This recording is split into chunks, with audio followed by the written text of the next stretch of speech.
You guys are well aware exactly why you're here, but it's very important for us to do intros and things like that because these people need... I think that this guy is probably the person that's impressed me the most musician-wise since I started working here. This was about 2 years ago. And he continues to impress me every time I see him, and I'm sure that's why you guys are here to see him. Some of his credits include formerly of the band Racer X, and I'm sure you've all heard them.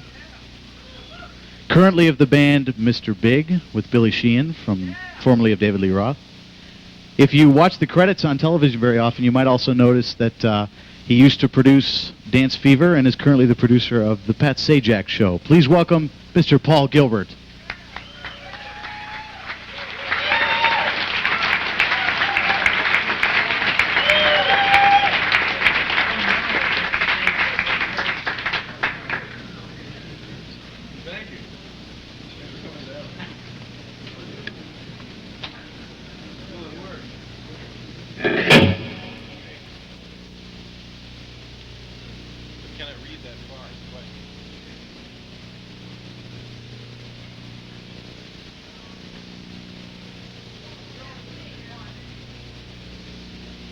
I'll just stick it on the floor or something.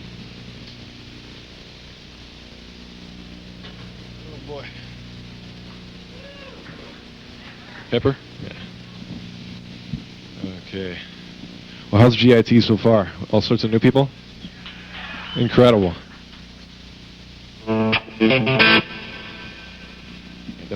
Definitely, this is a happening move. Way hipper than like Greensburg, Pennsylvania. Okay, let me see. Haven't done a seminar in a while, but I'll give it a shot. Let me just start out by warming up, seeing if I can play. Let's see. Pick my favorite key, E.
Thank you.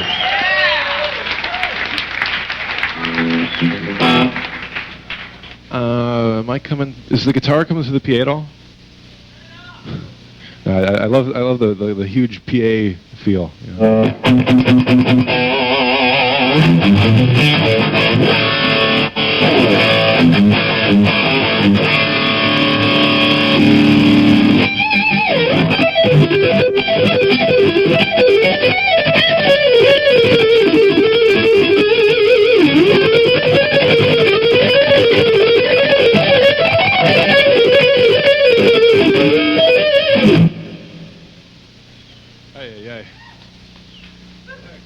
Let's get right to these things.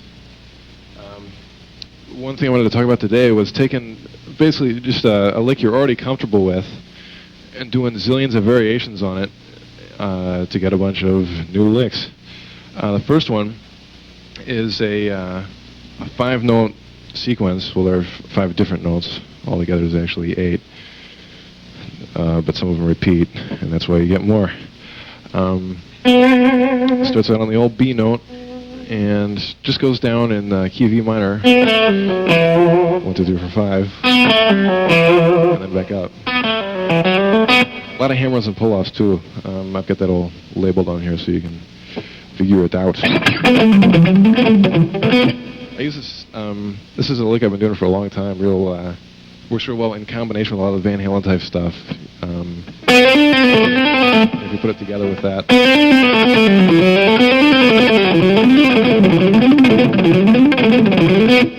Give that a try with distortion.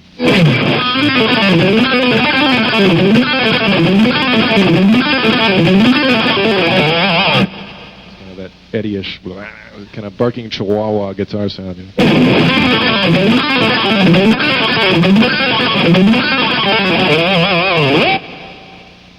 And what I did is took that same format. If you look at the lick on the neck favor, it's got kind of the way I see this is one note on a higher string, which in this case is the G string, 3 notes on a middle string, which is the D string, and then the 1 note on the A string. So it's kind of 1, 3, and 1. If you're looking at it in numbers of notes per string, and all the other licks are like that too, just slightly different shapes and notes. This next one is the same kind of thing. We have 1 note D on the upper string, and then 3 notes on the B string, and then 1 note on the G string. And uses just the same pattern. It gives you a couple notes out of the blues scale. In the key of E, I think it is. At least when I'm trying to play Terrifying Blues, I'll use this one all over the place.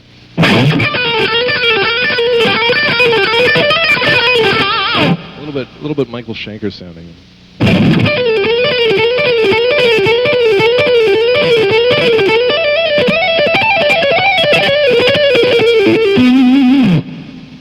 And same kind of picking.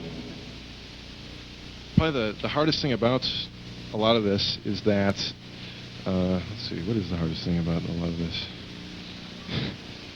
I know that's something. Is a lot of these start with an upstroke. The first note always starts with an upstroke.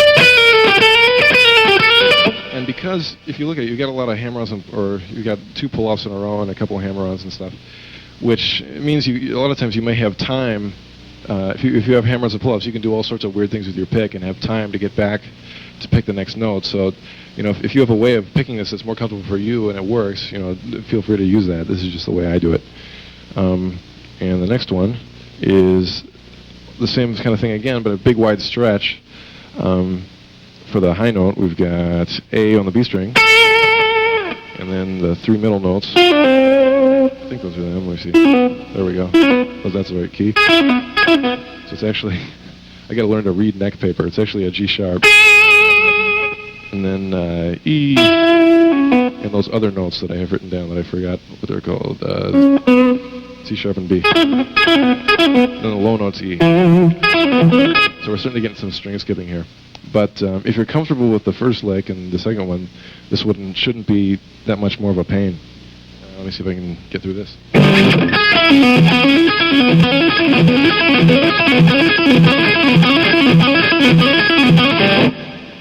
And I've done like zillions of variations. When I realized I could do that and get wider intervals with that same lick, I started coming up with all sorts of different variations on it. If you've ever heard a tune called Scarified that Racer X did, the end of that is thank you, is basically that lick, but in a different key, and with a thing added on at the end. I just added an E and a sharp, and then screwed around with the pattern a little bit. It's the same kind of lick. I'm just going to get through this. It's been a long time.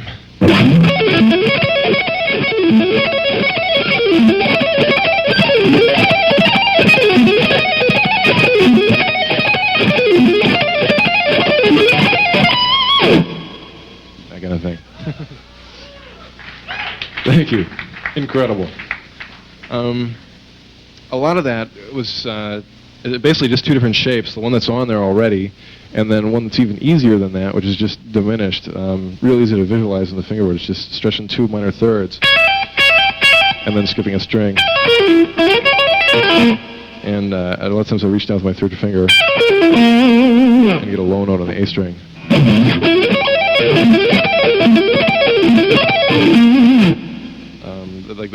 Again, back to the Racer X stuff on the tunes, like the first tune, side 1 on Second Heat, we do the whole band stops and I do my most obnoxious lick, which is basically just based off that diminished thing.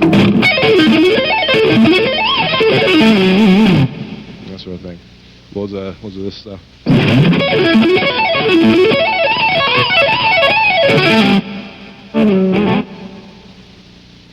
But again, it's all this stuff is just based off that first lick. And the next one, this one's a real weird version, but if you look at it, it's still the same format where you got one note on the high string, 3 in the middle, and then 1 on the bottom. Top one's A.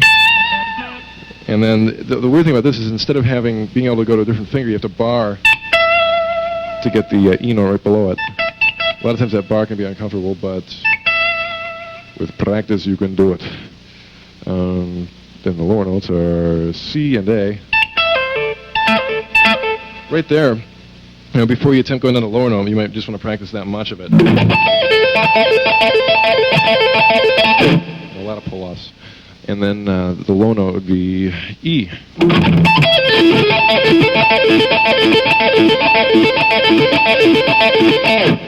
But a real cool way of getting minor triads. A lot of times, I know when I first started trying to do arpeggio stuff, I came here, I saw Frank Gambale doing all the sweep type stuff, and I had a real hard time with it, and still sort of do. So I've come up with all these alternate methods, like the hammer-on type string skipping stuff, to do it. There's certain things about it that's real cool too. I found with distortion, these work real well for just sounding real smooth. A lot of times sweep picking sounds like sweep picking. You hear like, even if the notes are normal, you can hear the technique going on, which is noise. And I don't like to think about technique when I listen to something. I just like to hear the notes. And with this, it sounds a little bit more natural to me. But then again, I've been practicing this loads and haven't been practicing sweep picking at all, so they could have something to do with it.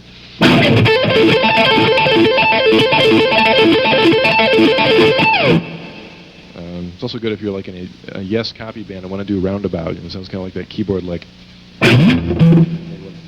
It's in the wrong key, but something like...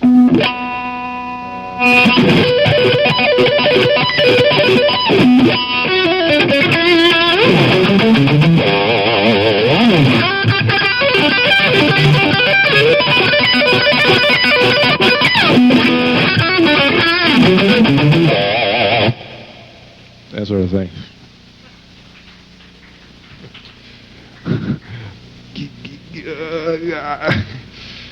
Okay, let's see. I got to figure out my order.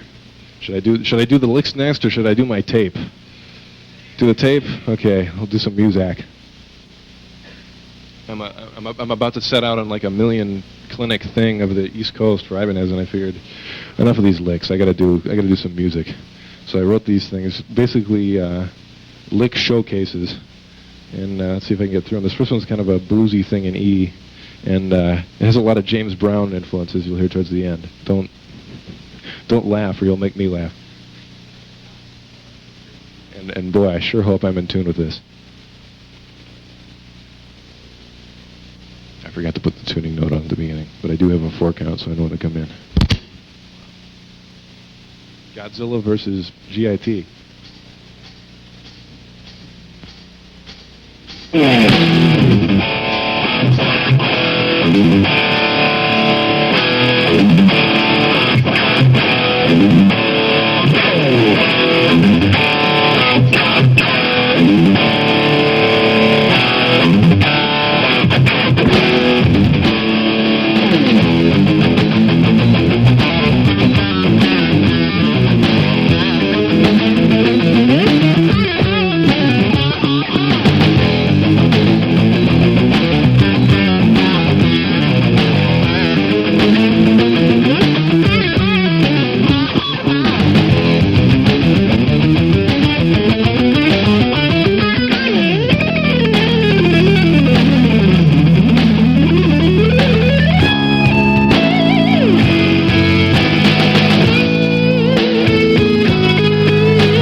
Thank you.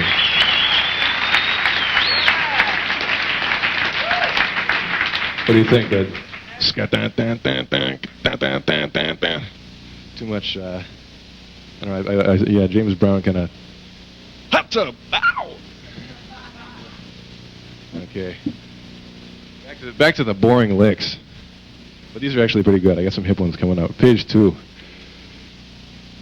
You know it's exciting when it starts with page 2.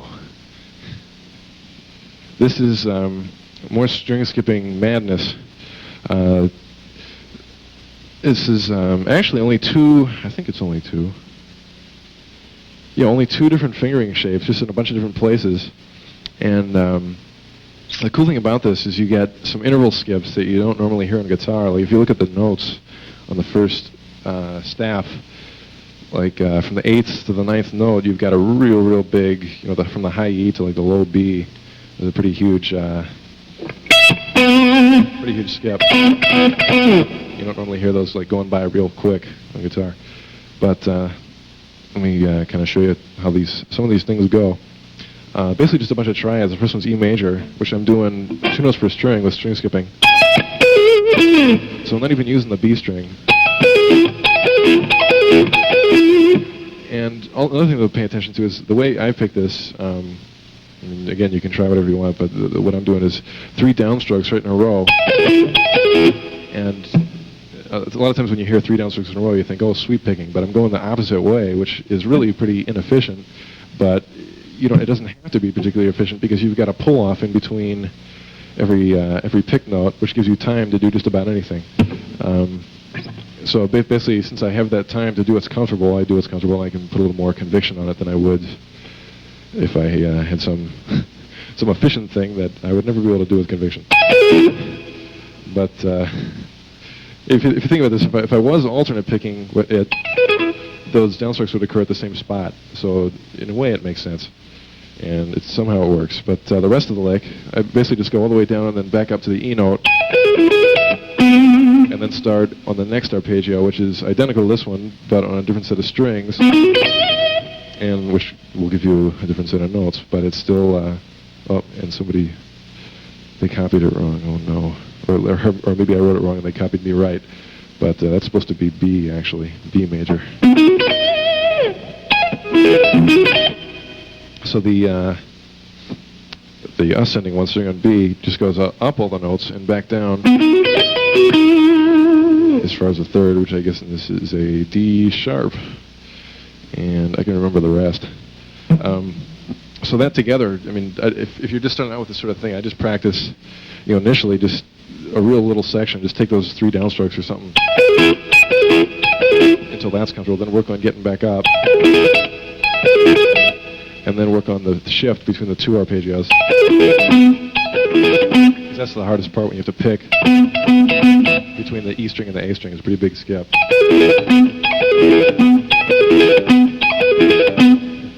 If only I could get it. I'm getting this ghost note over and over again. Let me see if I can get this with actually hearing the note. There we go.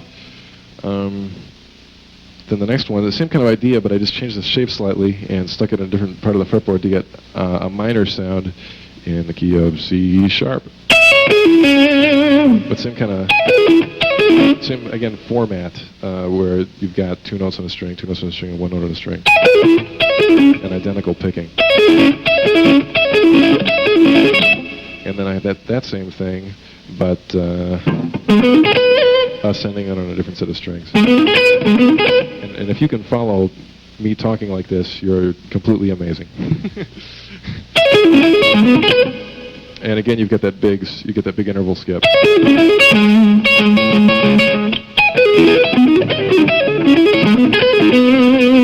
And you guessed it. Standard classical stereotypical sounding thing. But that can be hip. Let's see. And so the next ones are identical to the ones in E and B.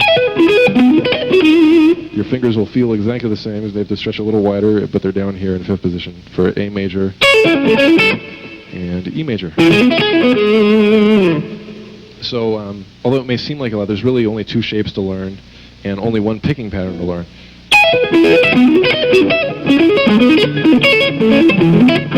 And then to end it, I just do A major, which I've already done, and then up a whole step to B major, which is exactly the same, but up a whole step. Let's see if I can get through that whole thing, and I'll stick a thing on the end, a bunch of variations.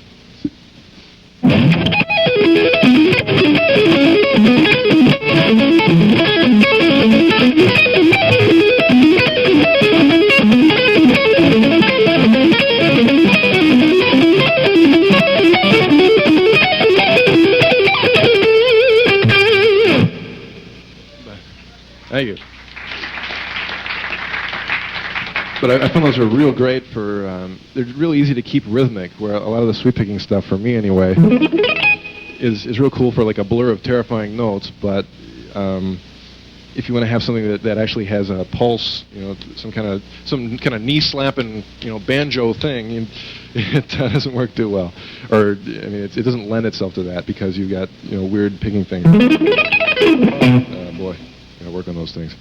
Where those have a definite rhythmic pulse to them.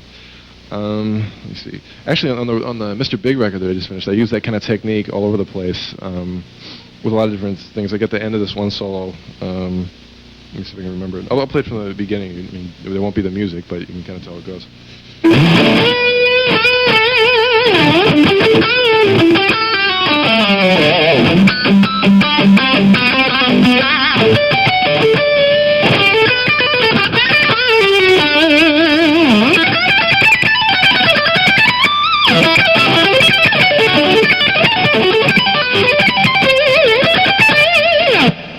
So the thing at the end, loads of arpeggios that would be hell to sweep pick.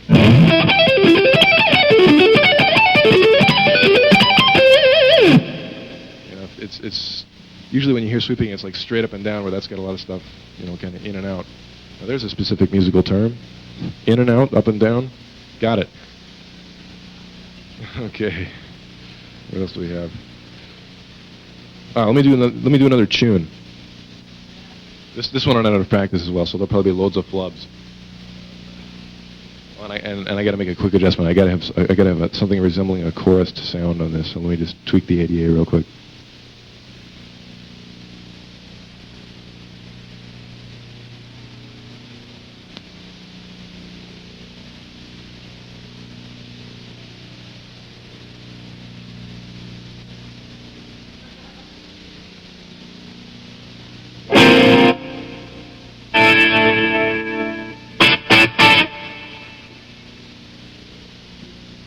Instant chorus.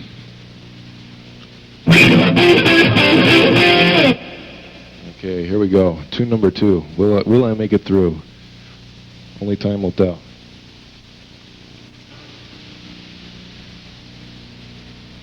I've got about 1,000,000 years of leader. This has got loads of that same kind of technique too.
You heard it first.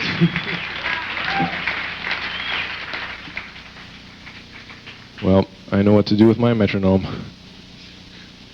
Okay, who recognized the stolen melodies in there? Billy Joe, but how about the one in the middle? Hold on, yeah. Incredible. And a bunch of my tunes that didn't make it to the record. But they will. Yeah, and a couple of those, there were mistakes in there. I didn't mean some of those bad notes. Not unintentional. Okay, page 3, more excitement. Actually, more variations is what this is. And the thing that I have that says up a whole step doesn't mean that I accidentally wrote it down a whole step, but means that after you play this first lick, to play it up a whole step. And then you play the lick on the second neck, which gives you the violin keyboard lick to a Kansas tune called Point of No Return, which was always a lick I really dug, and I tried to figure out how to do it. And initially I thought, sweep picking, that's what I'll do. So I figured out the shapes, and it'd be like the kind of D chord, but up here. But the thing is, you have to change direction so quickly with your right hand that it just makes it real uncomfortable for that kind of phrasing. So what I did is refingered it using string skipping and pull-offs. After I got that initial idea, I translated it into some more licks. I can't quite see it, but we're going to pick it up. Blind as a bat. Are bats blind? I don't know. E minor triad. Okay, what I did, I took that sequence and made my own lick out of it, which is going to sound like this. Instead of having, the basic sequence is this sort of thing. I just put it in E minor with a different shape. And then did it on every set of strings. That sort of thing, if you put it all together.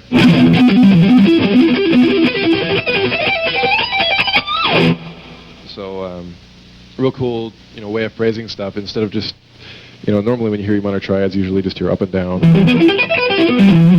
which is cool, but it's nice to have some way of, some kind of pattern within it, you know.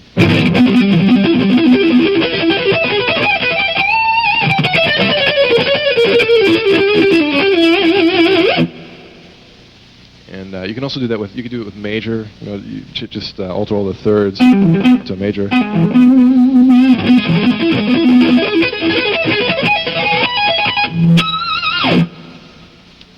what else could you do? Well, that's for you to figure out. those are two of mine. You go from there. And the last one. This is actually a slightly different fingering, but the same kind of sound. And there's a lot of stuff you can do with this lick. It's real cool sounding. It's which if you listen to it, it's the same kind of rhythmic thing. And the technique's slightly different though, but it's not too bad. It's pretty relatively easy to play. And if you do it over and over again, or harmonize it up and down the scale, it sounds something like this. You know, like that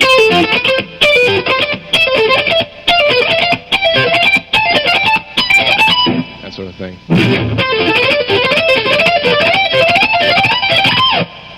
A pretty cool sounding thing. What else can you do with it?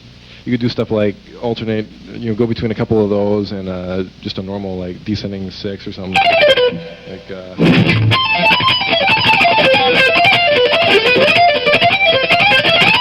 well, I started doing ascending, but that's basically back in the pattern mode. And those are them. Let me do. I just thought of a terrifying lick that works great at seminars. Let me see if we can get through it. This is great. There are certain licks that are like completely incredible sounding at seminars and sound completely ridiculous in a band context. This is definitely one of them. I'll get rid of the chorus though.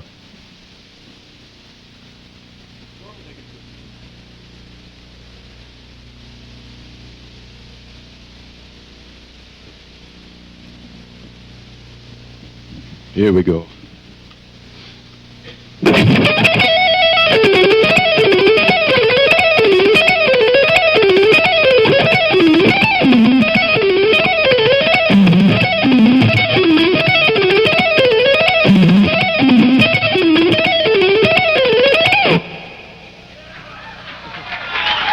Works great. Try it with your band; they'll fire you. Okay, let me play a few more things, and then we'll get into the Q&A period. You can ask me all about the Pat Zajac show. Let's see. That's it. What key? A, E. There's only 2. There's only F sharp. That's the meanest key.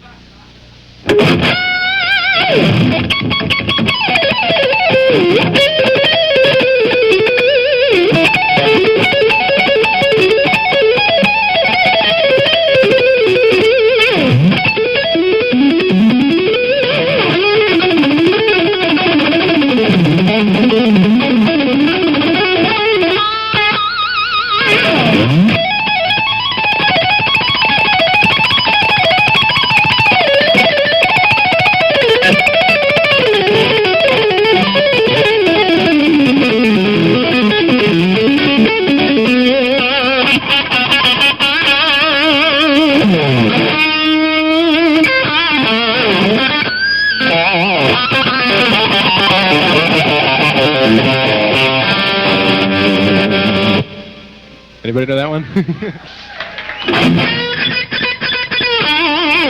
Yeah, Ace has got the coolest vibrato, no doubt. Okay. Anything you must know? Nope. The album is coming out June 27th.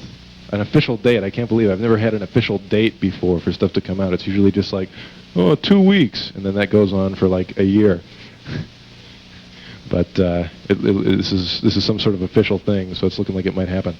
Is that a hand, or is that? I don't know who. Our managers have been running these names past us that are like so amazing that I don't dare believe it. So until I've like done the first gig and walked off stage, I won't say a thing. But it's looking real good. I can't believe this.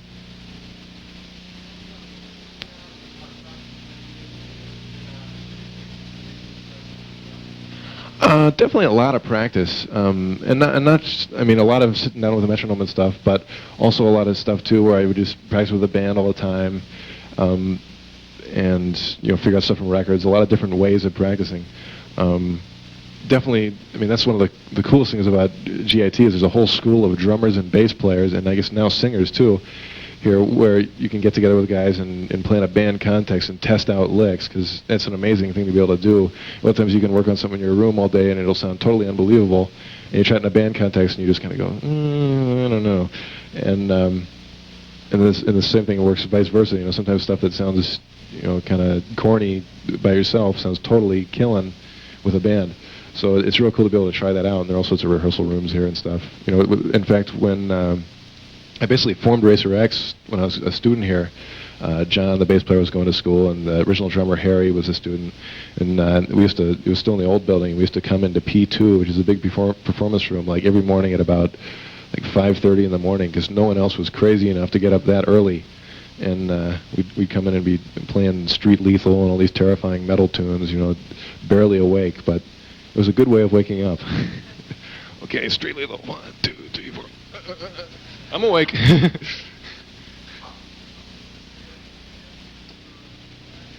To increase spread of fingers, practice things.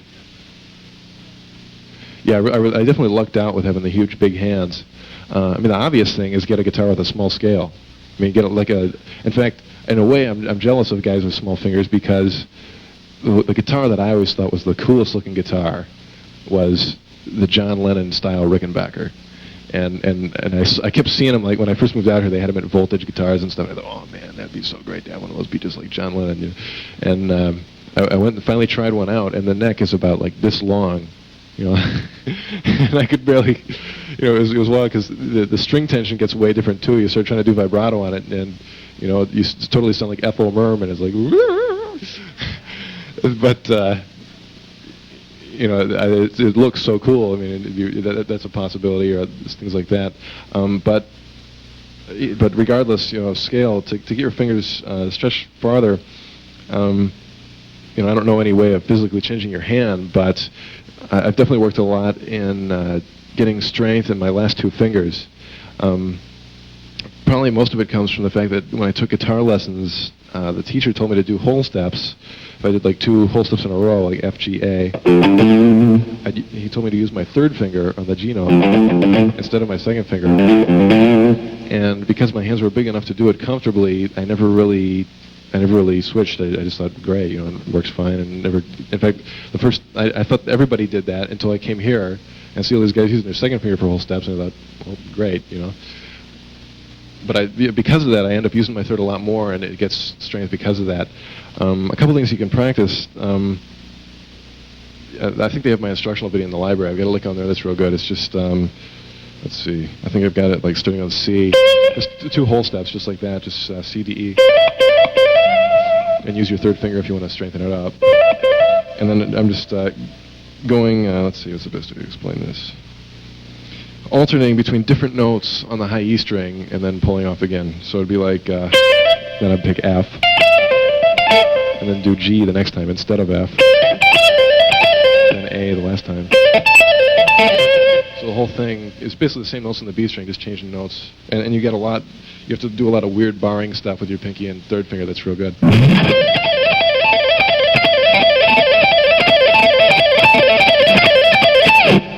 you can do even wider stretches. A lot of times, one of my favorite licks recently is kind of a pentatonic sounding thing, like an E minor, where I'll do that same kind of lick, but start on B and do D and E as a stretch. It should be like a minor third and a whole step. And then I'll do the same kind of stretches. I'll hit A with my pinky and G with my third finger. I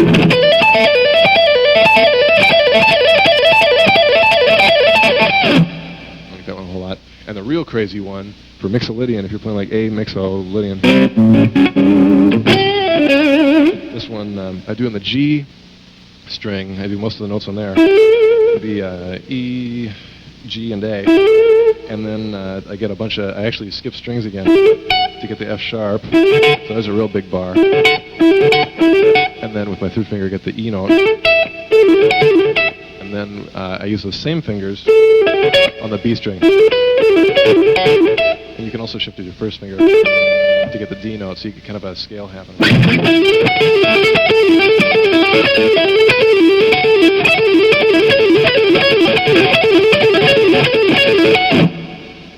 That's definitely one of the trickier ones, but occasionally it'll sound good.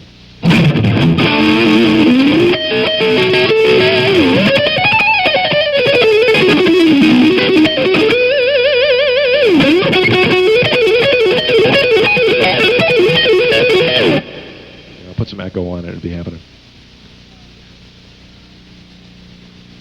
It'll be coming out June 27th.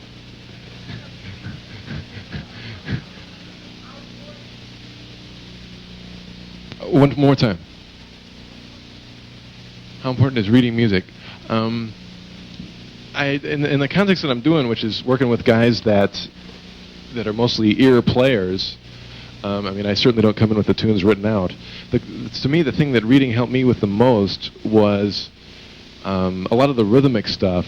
I'm sure this has happened to like every guitar player who's ever tried to write a song, where you write something and then the next day you like get up in the morning and you forgot how it went. But you know where your fingers were, you know like what the notes were, but you forgot how the rhythm went. And it's just real cool to be comfortable with how to notate rhythmic stuff. You don't even have to write it down. You can just make mental notes to yourself about how the thing went. You can think to yourself, well, the accent was on the end of 3. And then the next time you get up, you may forget it, but if you remember where that accent was, chances are it'll bring it back. And also to explain stuff to drummers. You can say, oh no, the accent's on the end of 2, and then the next one's on 4, that sort of thing. Just being aware of how of different formats of writing stuff down and remembering it is real cool too. Because for writing stuff, not just remembering it, but actually composing it, you can kind of give yourself inspiration that way. For example, like if you've heard the Racer X stuff at all, on the second Racer X record, there's a bunch of tunes that don't start on 1. There's a tune that it's a copy. It was a Judas Priest tune that we redid called "Heart of a Lion" that starts on the downbeat at 2. It's like 1, 2, 3, 4, 1.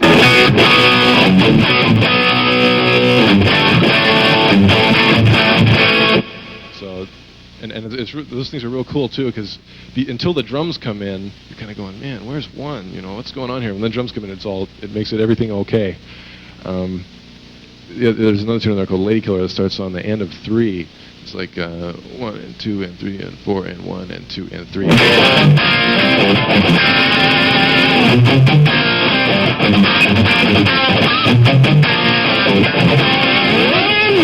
Oh boy, I'm rusty on those, but rhythmically you can see what's going on. It's starting things on beats besides 1, and just knowing that you can do that sort of thing really helps a lot. As far as reading musical notes, it's really useful for like writing out stuff for seminars and just being able to communicate to more than like 2 people. I've started to do a column for Guitar Player, and then writing all that stuff, so it's real cool. Way over there. What kind of rig do I use live, and do I use the same rig in the studio? Lately I have been, although I got to get rid of the hum. But the thing I'm using now is actually sort of a combination of all the amp rigs I've had in the past. I used to use a bunch of modified Marshalls that Lee Jackson did for me, and now he's got his own amps. They're called Metaltronics amps, and really, really cool. And so I'm using those, and also the ADA stuff is totally amazing. And I'm using that through an Ampeg. That's what I brought tonight. It's real portable and works great with effects. And I just run those in stereo, and that's what I used on the record, and I even used it with the electric fence.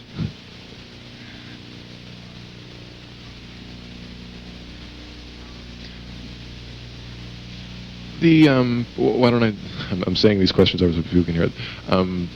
The reason I'm using an Ampeg head instead of just a regular power amp is, first of all, they're real cheap, and they're actually real cool sounding. They've got a real cool EQ section on them and stuff. And I've got like a solid state power amp that's totally great, but what I found is that in order to get the same volume, you've got to get so much solid state power, it's ridiculous. Because you can, with like a 100-watt tube head, although it may distort a little when it starts getting loud, the distortion sounds pretty cool. Whereas with a solid state head, you have to. I mean, once it starts distorting, it's like unusable. It starts sounding real hideous. So you know, to get something as loud as like a 100-watt amp, you have to get like a 1500-watt solid-state power amp, which, you know, I could get. But besides, I mean, Ampegs look cool too, and Punky Meadows used to use them, so because that's hip.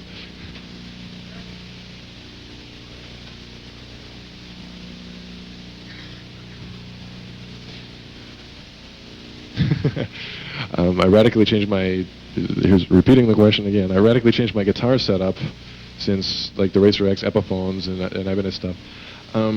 Basically, I still have no idea what I want in a guitar, and keep just trying out different things. This particular one, when I got it, or before I got it, the guy who put it together for me showed me the neck and the body. And I saw the frets, and I said, well, you know, they're fairly big, but which would be easier, sticking in humongous frets or scalping it? Because I want that, you know, I want the crazy vibrato ability. And he said, well, I'll just scallop it, so I figured I'd try that out. Also, I wanted a guitar that didn't have a tremolo, something that would just sustain for days. So I stuck this on, and of course, you know, I wanted that jazz sound, so I put F-holes on it. Bad puns, a minute. I'm not getting stereo. I wish I was. I was going to bring my solid-state power amp today because it is stereo, but it needs like these weird banana plug adapters that I left where we store all our stuff, so I lugged out the old Ampeg.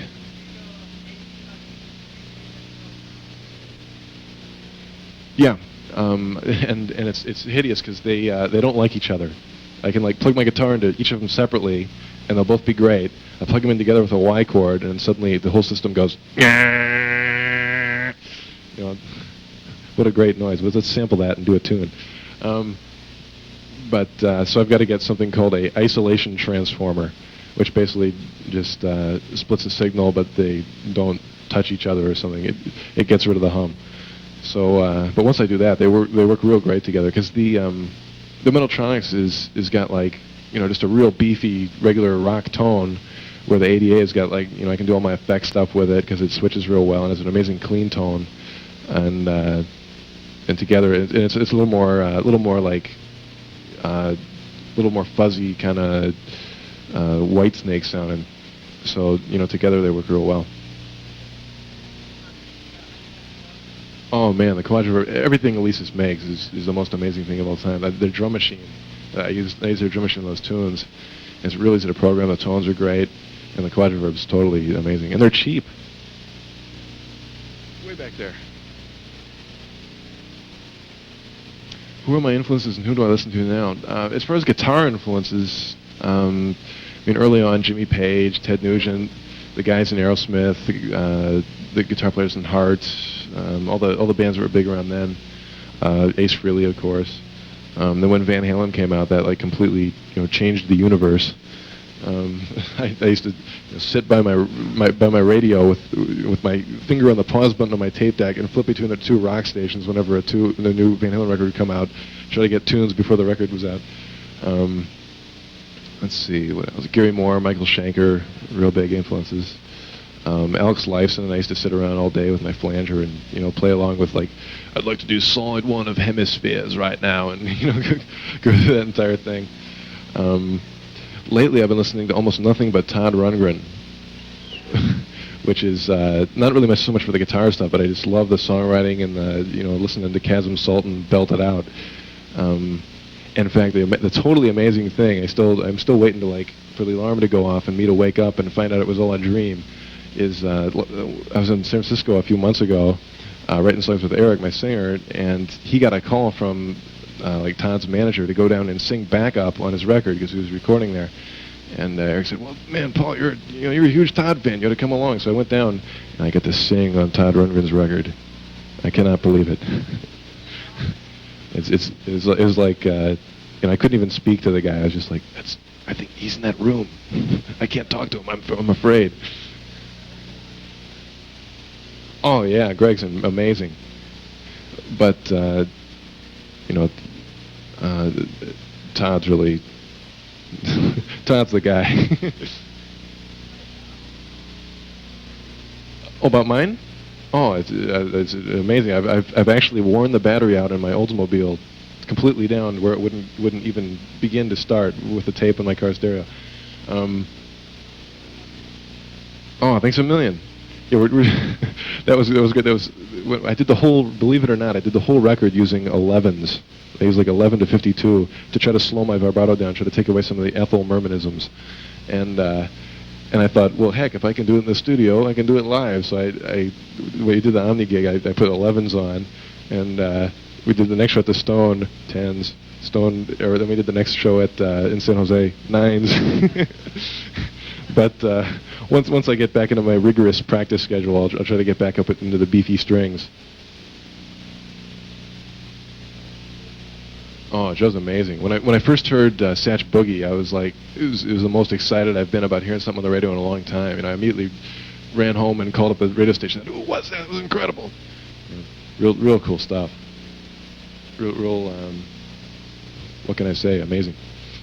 Is there one back there? Nope. There's one.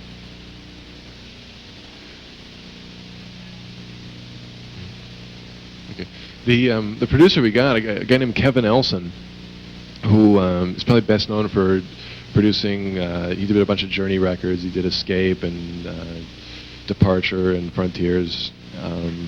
He also did Europe's Final Countdown, mixed Y&T's last record and stuff. But the reason we got him, I mean, first of all, when you look for producers, one of the problems, besides just getting them to do it, is their time frames. And you may have somebody who's going, yeah, I'll do it, but I'll do it next year. And Kevin was available, and which was real cool. And also, he wanted to work with us, which is great. He wasn't going like, well, pay me $3 billion and I'll consider it. And also, he had worked with my singer Eric before on one of his earlier records, so Eric was real comfortable with working with him.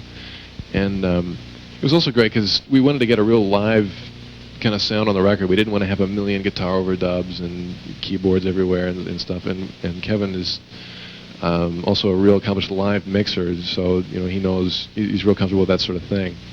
In fact, right before he did our record, he got back from like a 1.5-year tour with Michael Jackson. So not only was he comfortable with mixing, but he was ready for some rock. Although Mike's the greatest. I've been figuring out like the.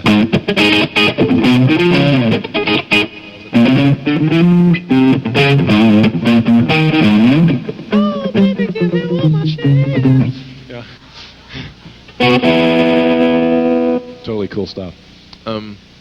But Kevin was real cool in the studio because he basically let us do what we wanted to do. It wasn't like, well, Paul, I don't know about that fast lick, let's put a keyboard part there instead, He just said, go wild, and if you do anything stupid, I'll tell you, that sort of thing, and really worked out well, and it got me great tone too.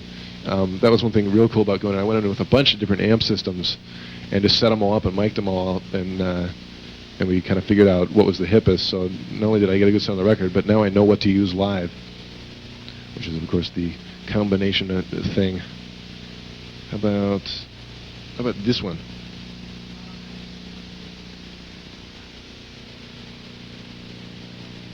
How did I hook up with Billy Sheehan? Well, I knew him sort of for a while. I actually opened up for him once in Pennsylvania when he was still in Taos, and I was in a bunch of local bands.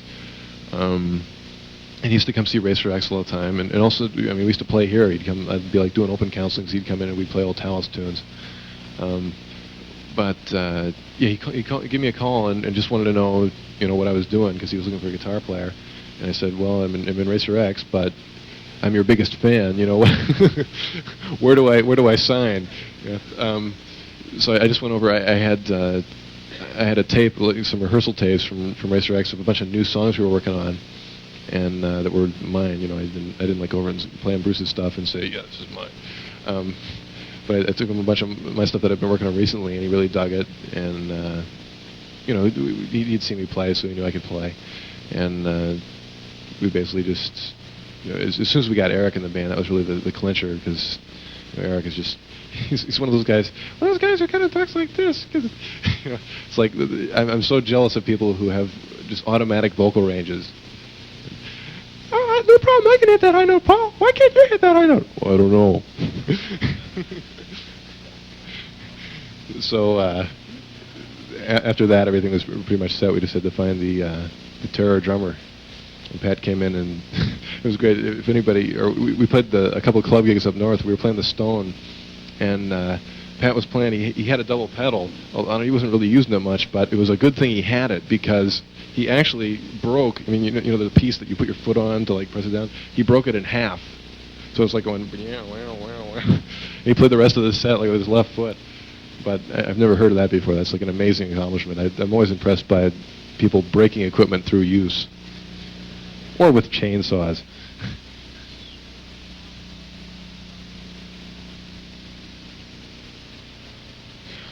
The material on the record, we've got everything from real terrifying stuff that Billy and me are like going crazy through nonstop, to tunes that, you know, are just going kind of AC/DC with us playing it, sounding things, you know, things that after you hear them, your neck is kind of going, oh man, why did I do that?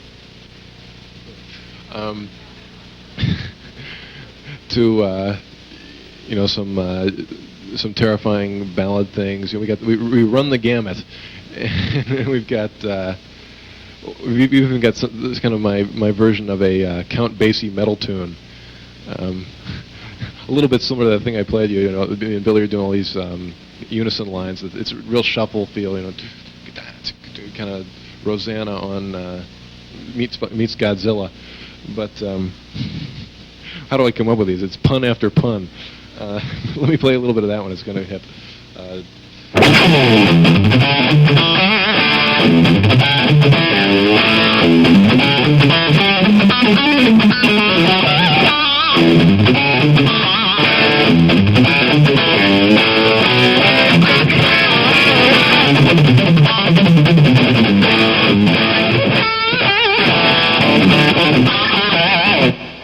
Sort of thing, just real with terrifying lines. But it's pretty. And what was the other part? Oh, are we going to do any gigs here? I don't know. You know, I'll be out doing this. Both Billy and I are doing all these clinic things until like the middle of May, and then I think we're actually going to do a video. Anybody got any ideas? I mean, as it looks now, we're just going to set up a bunch of lights and amps and run around, and there's got to be something else we can do. Oh, that'd be great. We'll have everybody bring their guitars, and like every time I strum a chord, it'll change to a different guitar. and I don't know. I'll have to talk to the producer about it, but it's a must. We got to count them into it. That we'll just do loads of posing. posing like the stars. And as far as gigs around here, let's see. Yeah, I really don't know. I hope so. I mean, I hope we do. I hope we don't like let a day go by without, you know, trying to do gigs as soon as possible, because I'm dying. You know, definitely the most fun thing is playing live. I mean, albums are okay, but they don't make your neck hurt.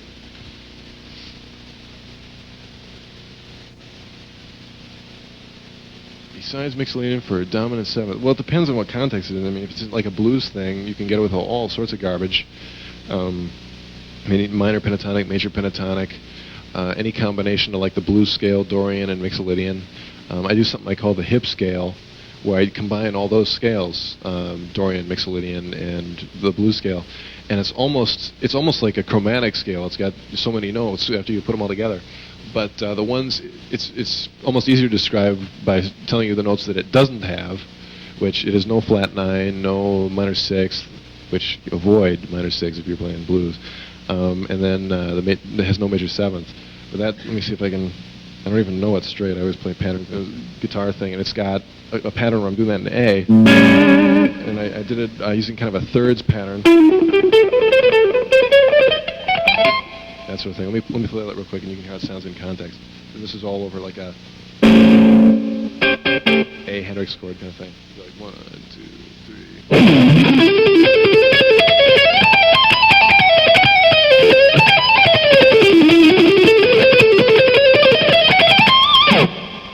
So it has kind of a hip sound, hence the name, the hip scale.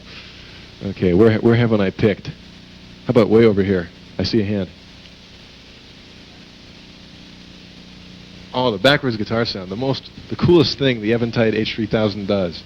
I got one of those wild and crazy harmonizers that Eventide makes that does all the diatonic pitch stuff, and I immediately threw those presets in the garbage when I found the backwards setting. All it does is it takes like a second of what you play and flips it around, and while it's playing what you just played backwards, it's recording what you're playing underneath. So you get what you're playing backwards in 1 second intervals, and real great for fence gigs and stuff, and just loads of fun in general. It's also real cool because what you're playing doesn't even closely resemble what's coming out of your speakers. So people are going looking in confusion. That's one thing. Every once in a while you hear it. I mean, whenever a real terrifying player comes out, there's always the thing. People will go oh, he's not really playing it. He's got a tape recorder mounted in his guitar. And I always thought, well, why not do that, but take it to an extreme? Get a sampler, throw your guitar up in the air, hit the button, have it go. Well, you're not even touching it, I mean, take advantage of what's out there, or cut off the strings one by one, and then when you run no strings left, play it and press the sampler, have it play something real terrifying. These people have no humor.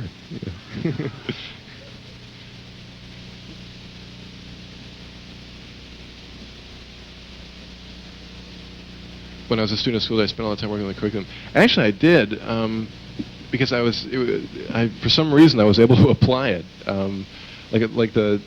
the harmonizing, the major seventh chord.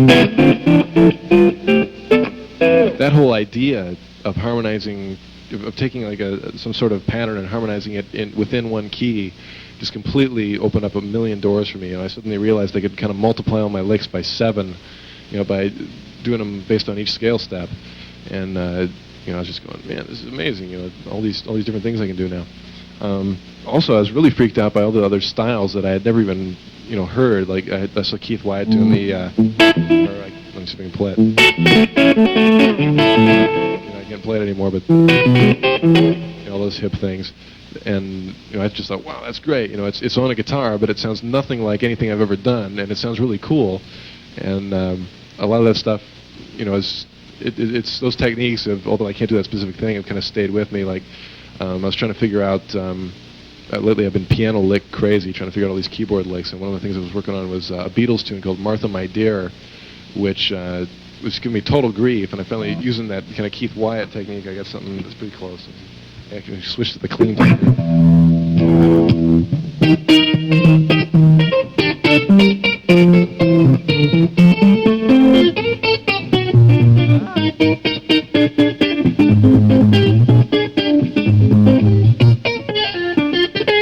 That sort of thing. Thank you. Actually, one of my major accomplishments right there. That was one of those things where I just completely gave up on it at first. Went, man, it can't be done.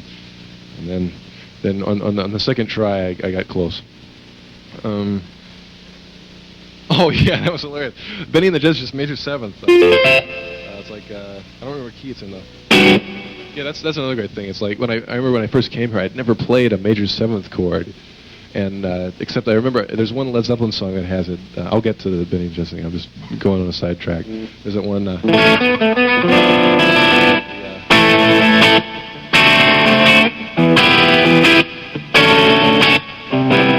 I remember hearing that and just thinking, that's the weirdest chord I've ever heard in my life, And they come to GAT and it's chord number 1, So, there's all sorts of chords that I picked up. The James Brown chord, the hippest chord in the universe, the Dave Letterman chord. Yeah, I'd never seen that, and once I learned that, suddenly all Pat Travers tunes were playable. But back to Benny. Let's see. That's major 7th chords. Going.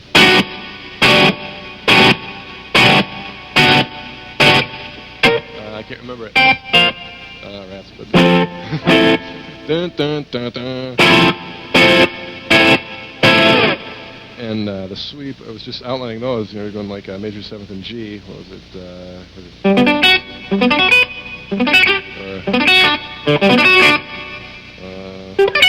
Those sort of things. So it's almost sorts of great TV themes. Let's see. Yeah, we got to do a few name that tunes. Name this tune.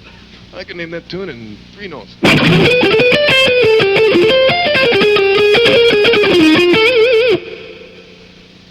On my fire. Yeah, the keyboard crazy. How about this one?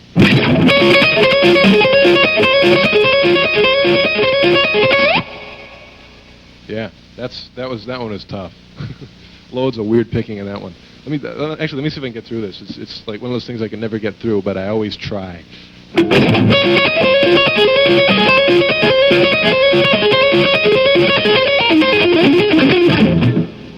Take 2.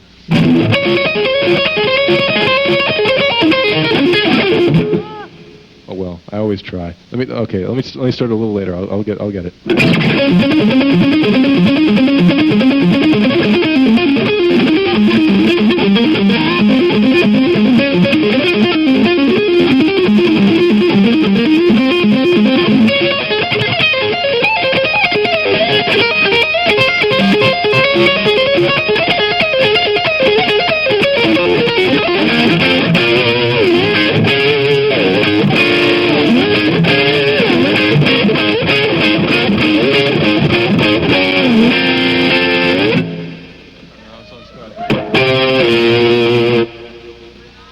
Although the chords at the end are totally great.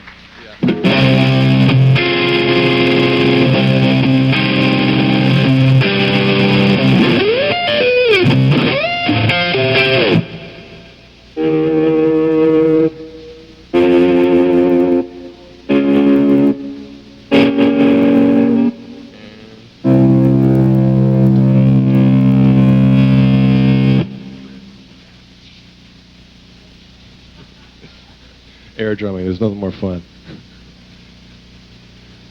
And about back there. Oh, that one I definitely had to take way down as far as the speed goes on the tape. And it was also tough because whenever the drums come in, it almost completely drowns out the keyboard part. So I'm just hoping that the parts that are being played without the keyboards are the same, because I just, that one was real tricky getting by ear. Let's see. Here's one. How many albums have I appeared on? Let's see. I haven't a clue. There's like all the Racer X records, the Mr. Big, Joy Tafoya, and there's like, oh yeah, I did that. But boy, we're getting into the ones where I like played natural minor where I shouldn't and stuff. But a zillion more coming up. Let's see, way over there. Am I still big on Kahlers? Lately I've been using all sorts of different bridges, but Kahlers are definitely hip. The real cool thing about them is you can adjust the string spacing, and especially on a scalp guitar. This one is non-tremolo, but I had the bridge is a tighter spacing than on a stock Strat, and because of that, especially with a scalp fretboard, I always tend to go off the edge of the fretboard if I'm not careful. So it really helps to have that string spacing in. But actually, the new, I've been playing some stock Ibanez's that have whatever their bridge is, that they've been working great. So whatever's on there. Anything special? I use pretty normal strings, just the D'Angelico, ones that come in the pack. Oh yeah. For the Kahlers, I for the stock or their normal like flat mount thing. I always recycle the high E before I put it on because it strengthens the beat a lot. Right.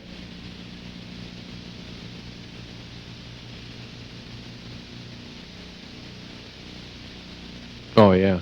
Yeah, the recycling strings method was invented from being a budget musician, breaking a string and not having another one and trying to fix it, and then it ended up being something that I did all the time to just strengthen the rap because it was stronger on the high E string. But basically, how on the beat of a string, it's like this piece of metal with a hole in it. You just like stick the string through once, pull it through, and keep doing that until you have like 3 loops, and then the last thing is putting. If you can understand this, you're amazing. And the last thing you bend so it won't pull through, and then you pull the loops tight, and you basically have like 3 wraps around the bead, so there's enough friction where it won't pull off. And anybody who can figure that out ought to be like a billionaire in ingenuity. Way back there.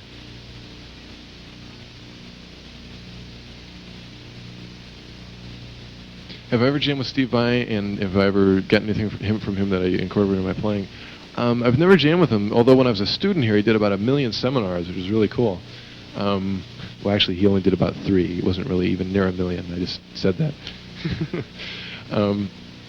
But not really. By the time I had heard Steve Vai, I kind of had my work cut out for me. I had a lot of things that I learned here and that I just had to work on, and I didn't really have time to like go out and keep hearing more players and try to get stuff from them. I was working on a lot of the the early picking stuff because I had just sort of learned how to pick, and I was working on all the variations of doing the things back and forth with that.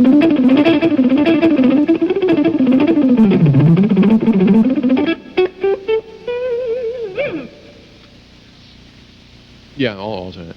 I have a heck of a time with economy picking. I can do it a little bit for some of the arpeggio stuff.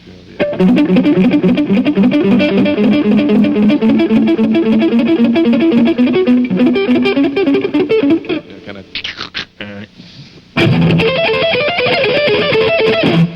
But I don't really use it much. Oh yeah. I mean, I'm not lately, but when I was going here, especially, I was Yngwie nutso because I was trying to get all the picking stuff. So one part or another, I learned all sorts of Yngwie tunes, and he's totally incredible. I love the guy's playing. Oh yeah. All the gigs we did up north, I'd before the curtain would open, I'd always play that, and the audience.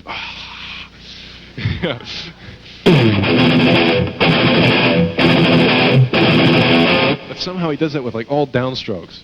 It's like he must have like a Sears paint shaker built into his right hand or something. It's so amazing to be able to do all those downstrokes that quick. It's definitely. I'm not used to a lot of their harmonic ideas, like all the half steps. It's kind of my ear isn't used to a lot of that, but I love their attitude and they're real cool. Yeah.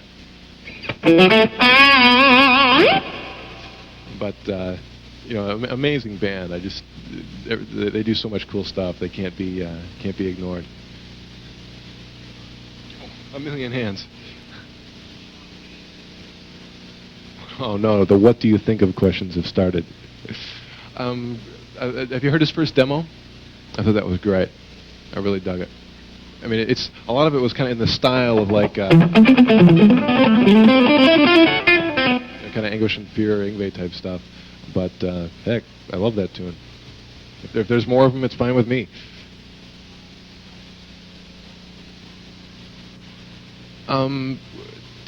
Technically and financially, I was only here once because I graduated and then went on to teaching. But I was here, teaching as soon as I graduated, which is really great. Helped my playing. Just staying in this environment helps so much. Being able to, be around guitar players all the time and, constantly have people looking at me and going, "If you make a mistake, I'll remember it and I'll tell my friends." Way over there. Why did we cancel our first show at the Stone? The same reason we canceled our Omni gig and our Pumas gig. We were rehearsing a bunch before that, and everything was going great. The morning of the Omni show, we get to this radio station to do an interview, and Eric comes in and goes like, "Hi guys, how you doing? I can't talk." He was like completely zapped by this throat virus, and just basically no sound would come out of his mouth. So we couldn't do anything. But we thought, that was in the morning. We thought, oh, he'll get better. So, we're all at the gig, like completely dressed, restrung, ready to go on stage. Eric comes in, "Guys, it didn't get better." So we had to send Billy out to like in front of this hostile crowd to say, "Well, guys, looks like we're not playing. That's okay with you, right?" you know. So Billy has definitely accomplished his most difficult gig, you know, going out and explaining to a millions raving loonies that the four raving loonies backstage won't be out for another month. Way back there. Yeah, 30 Days in the Hole we played last at the Stone. That might be on the record too, because we recorded that live, and we have a version of it, but I don't know if there's room for it on the record. If we use it, it'll probably be in the CD. But that tune's loads of fun. It's great because you can like wear the guitar beyond the realms of low, you know, and still play it with pretty much conviction. There's nothing more fun than wearing a guitar low.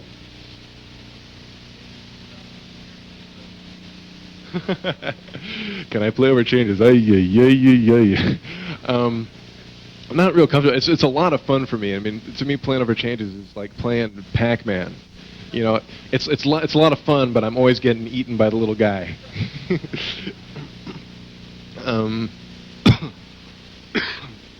Yeah, I didn't. I mean, I sort of did my own super chops because I had all this picking stuff to work on. And all the chords were, you know, I was still getting used to the James Brown chord and the major seventh. So I flaked out a bit on that, but, you know, it'd be great to be able to do. And every once in a while I come upon a 2-5-1 or something, and my vocabulary for those is totally nil. You know, we actually, in the Fence gig, there was a 2-5-1. I couldn't believe it, in that Humble Pie tune. The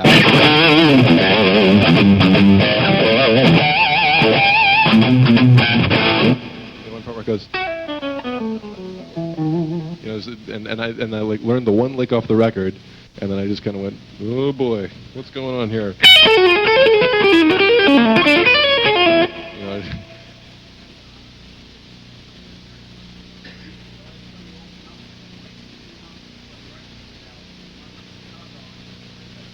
really?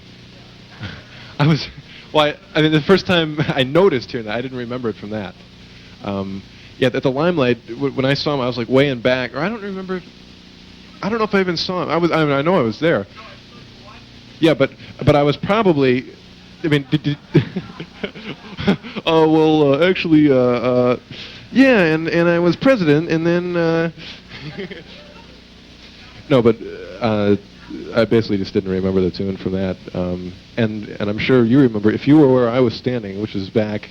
Like standing there, Billy probably way in the back of the thing. By the time the sound got back there, instead of sounding like, it was like, you know, because the room was like real bouncy as far as echo and stuff, and you know, I was. That's right.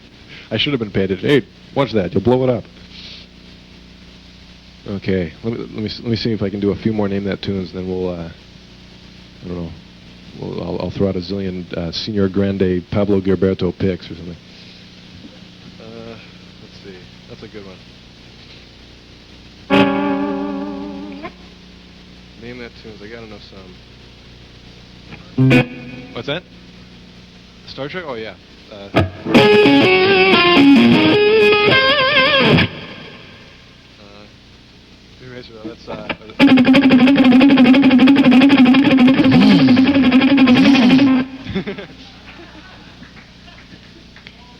Actually, the only imitation I can do is Pop's Racer. Is there anybody who ever heard Pop's Racer before? Yeah, speed, you can't race in that race. It's too dangerous. I built the Mach 5, and it's the best racing car, and you're the best racing car driver. Speed, therefore you'll win that race. Don't be a coward.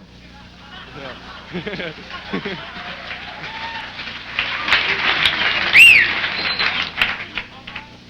Popeye, let's see.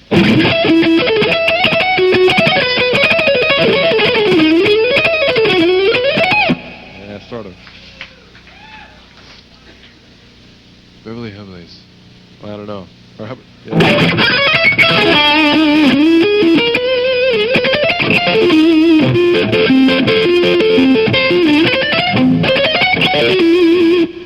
That's a cool one. Cool sweep exercise. Or how about this one? This is actually a guitar tune. This isn't weird or anything, but see if we can name this one.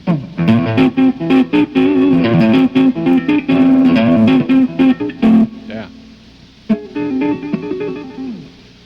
What other hip ones are there? Oh, yeah. All right.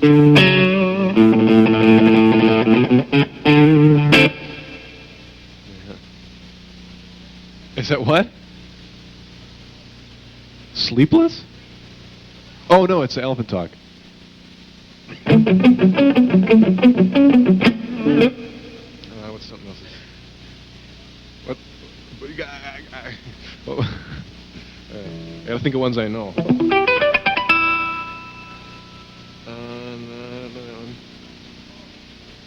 Oh, I used to do. That was like the first tune I tried to figure out. Vivaldi's Spring, the first classical tune I tried to figure out. And my ear at that point wasn't nearly as developed as it is now. And I kind of got a, the order of notes and stuff isn't right, but it's the same kind of chord progression. And I only got to a certain point in it, and then I couldn't figure out what I was doing, so I added like the rest of this Boston tune, and and came up with a big two-handed thing. And I ended up. I used to do this on the floor all the time. But I'll just go for the laugh. Let's see. Here's another one. I got to dust the webs off this one. Actually, let's do the floor. This would be way more fun. My knee won't get in the way.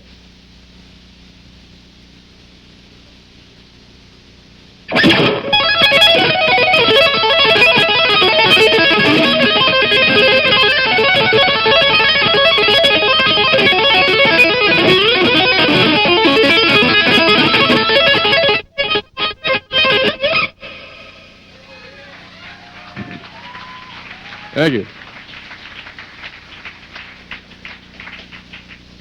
Now, you guys are nice to me. I keep screwing up, and you still clap. Thank you. Okay. Oh, I got it. I got the serious Name That tunes. This is for the Rundgren people.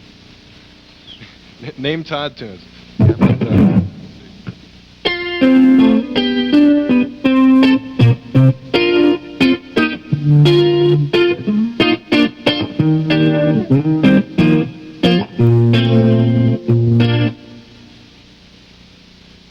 No, but that's a good one. How about just name the record it's on? Ra. Amazing. Chasm Sultan sings it. It's totally great. That's a piano lick. That's pretty hip. Or how about, let's see. This is pretty... I don't remember the chords.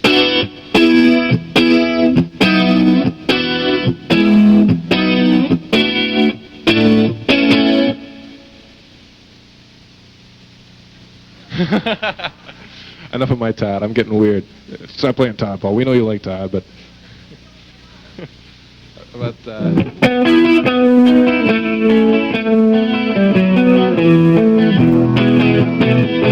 Yeah, I'm getting too pop. Sorry. Okay, back to Terror. What? Oh, I got one. Name this tune.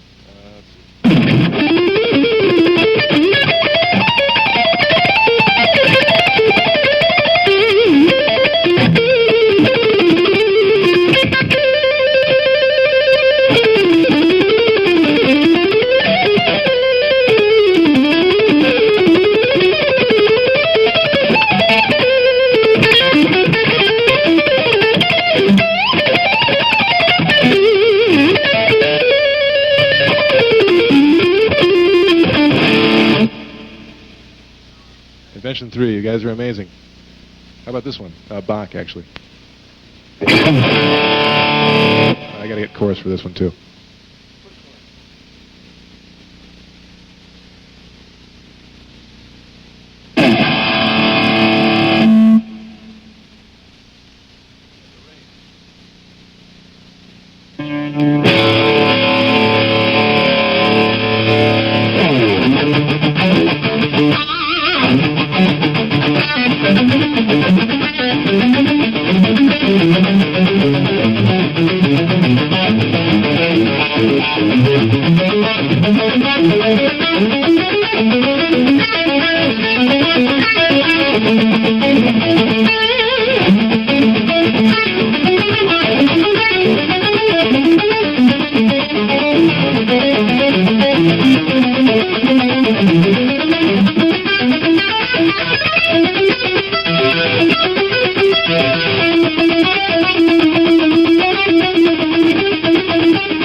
Can't believe I got through that.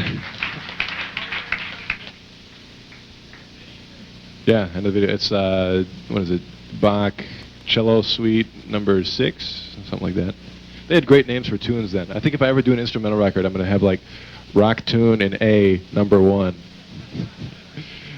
Terror Rock Tune in B, number 5. You know? Play some Yngwie. Oh, jeez. I haven't been working on my Yngwie licks at all. You know?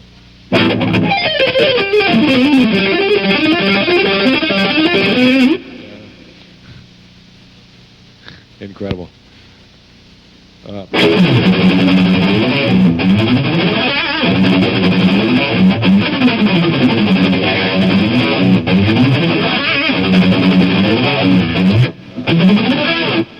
it.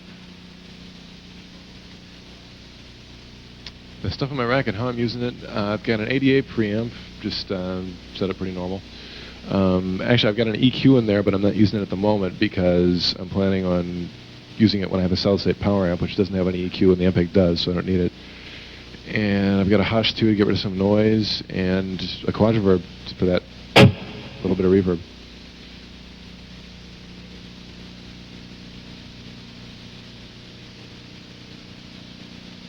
Yeah, the EQ is definitely a real help, especially if you're using a solid-state power amp.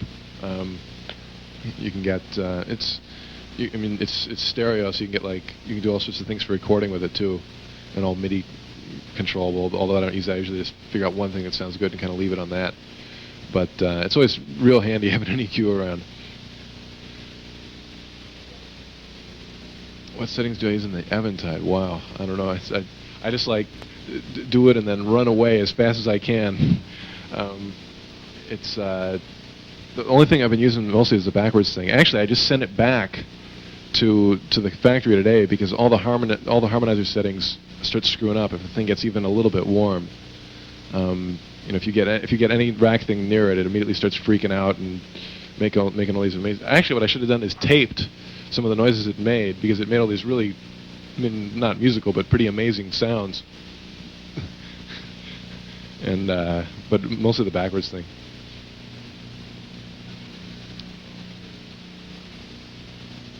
Uh-huh. Right. Okay, basically the question is, I talked before about how I changed my picking, the way I held the pick and my picking style, and what the heck is it? I used to hold the pick, I call it the old shadow picture method. I used the flat part of my two fingers and my thumb and angled it back like that, kind of Neil Schon, Steve Morse style. I did the whole first Racer X record that way and stuff. It definitely worked for certain things. But when I came here, I saw a lot of guys using, instead of the flat part of their finger, using the side of their finger on the pick. And in order to keep it there, you kind of have to have your thumb angled forward, because if you don't have it angled forward, it starts going to the flat part again. So to get to the side, you got to move it forward. And I found when I first did that, it was completely uncomfortable. It felt terrible. I couldn't play like 2 notes in a row without making hideous noises. Yeah, I got about a 45-degree angle, but after about like 6 months of just screwing around with that, it began to feel real good.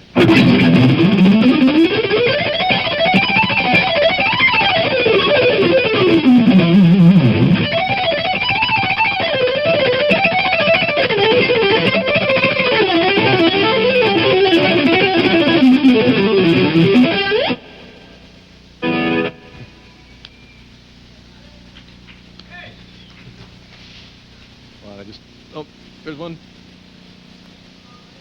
Oh, Sean Lane, the most terrifying guy of all time.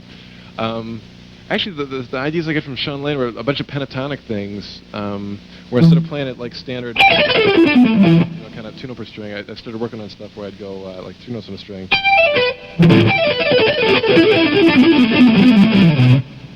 That's like descending 4s, 1, 2, 3, 4, 1, 2, 3, 4.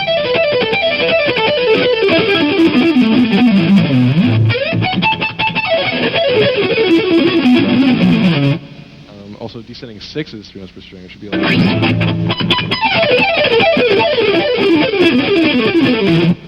which is a real finger torture. A lot of the Sean Lane stuff, though, is, real. It almost sounds two-handed, but he's doing it all with his left hand. I mean, some of the solos I've heard sound sort of like this. And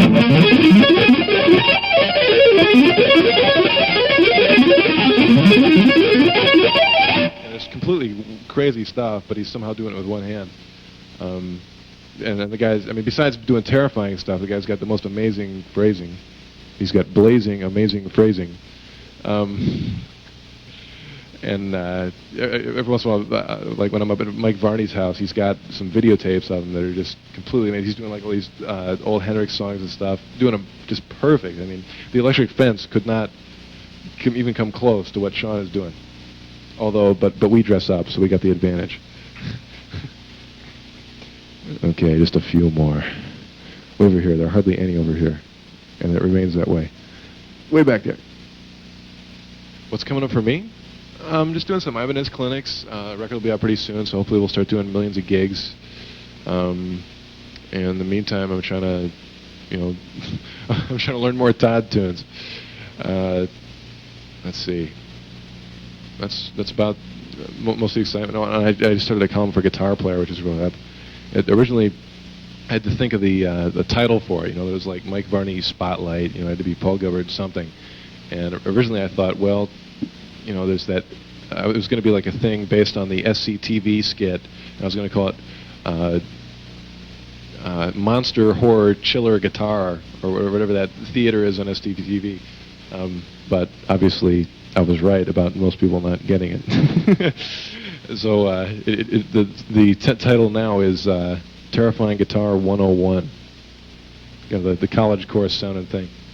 But that's loads of fun to do because I get to write my bad puns down on paper. And then, believe me, there's some bad ones.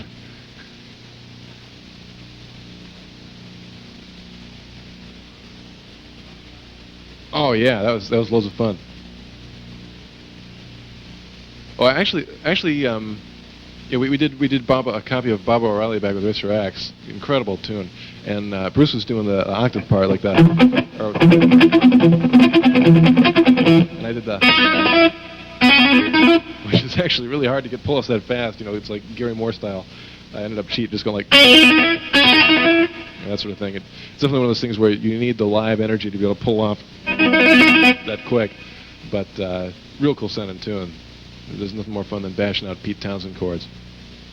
Unless you have a small pick, and then you get Pete Townsend bloody hands. Oh man, there's this one Elton tune. I got to remember it. See if I can I can stump the band. How's it go? It's off the Campton Fantastic record. What's? I'm not sure what key it's in. Or else an A.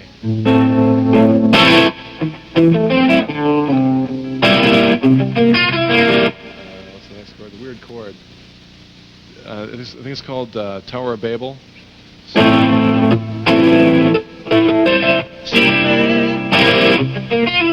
the next chord is real cool, but I forgot it, of course.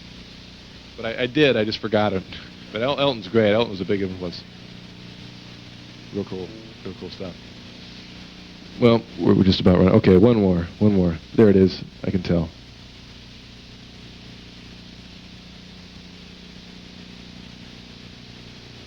Of Todd producing, well, I don't know. I mean, the Todd stuff that I listen to is absolutely nothing like anything I play usually. So I don't know if it'd be appropriate. Although I totally love it, just because we get that kind of Beatles influence. But we'll probably have Kevin do a few more records because it just works so well. But if I ever do a solo record, it'll be all real, like, syrupy pop stuff. I'll get Todd to produce it and get Perry Prince to play drums because he's the only guy who drums like me if I practiced. Okay, well, thanks a million. And thanks a zillion for coming out. Do those super chops. Learn some Todd tunes. And definitely hit Aaron's used records. Buy a million used records. Learn them all. It's the secret to developing your ear. And let's get back to Mr. Steve, the video guy. Or is that him, or is that a student that just looks like him?